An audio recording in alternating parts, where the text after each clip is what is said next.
अगर चंद्रशेखर आजाद ने कोठियां बना ली हो, बंगले बना लिए हो, तो समाज कह सकता है कि भाई गलत है, हम उनका साथ नहीं देंगे। लेकिन चंद्रशेखर आजाद तो सड़क पे भी लड़ते रहे, जेल भी चले गए, 4 गोलियां मार दी उनको।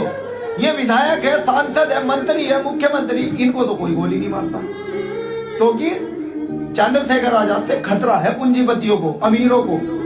जिन लोगों के हाथ में देश की प्रदेश की व्यवस्था है, सत्ता है, वो लोग डरते हैं कि जब ये चंद्रशेखर आजाद इस समाज को इकट्ठा कर लेगा तो सत्ता परिवर्तन होगी, और अगर उनके हाथ से सरकार चली गई तो उनके हाथ से सारे ठेके चले जाएंगे।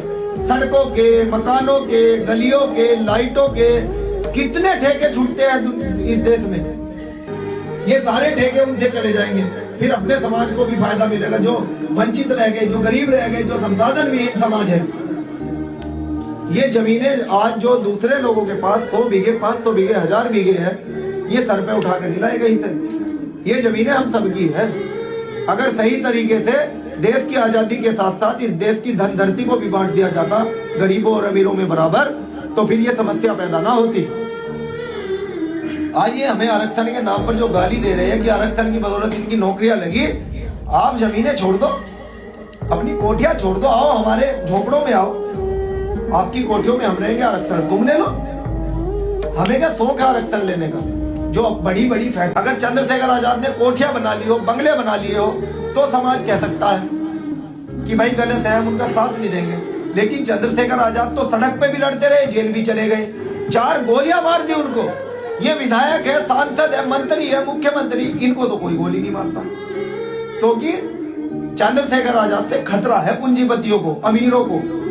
जिन लोगों के हाथ में देश की प्रदेश की व्यवस्था है, सत्ता है, वो लोग डरते हैं कि जब ये चंद्रशेखर आजाद इस समाज को इकट्ठा कर लेगा तो सत्ता परिवर्तन होगी, और अगर उनके हाथ से सरकार चली गई तो उनके हाथ से सारे ठेके चले जाएंगे।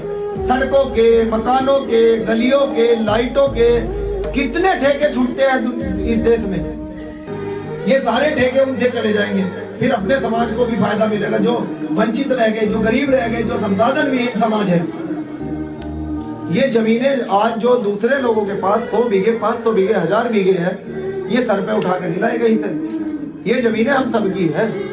अगर सही तरीके से देश की आजादी के साथ साथ इस देश की धन धरती को भी बांट दिया जाता गरीबों और अमीरों में बराबर, तो फिर ये समस्या पैदा ना होती। आज ये हमें आरक्षण के नाम पर जो गाली दे रहे हैं कि आरक्षण की बदौलत इनकी नौकरियां लगी, आप जमीनें छोड़ दो, अपनी कोठियां छोड़ दो, आओ हमारे झोपड़ों में आओ,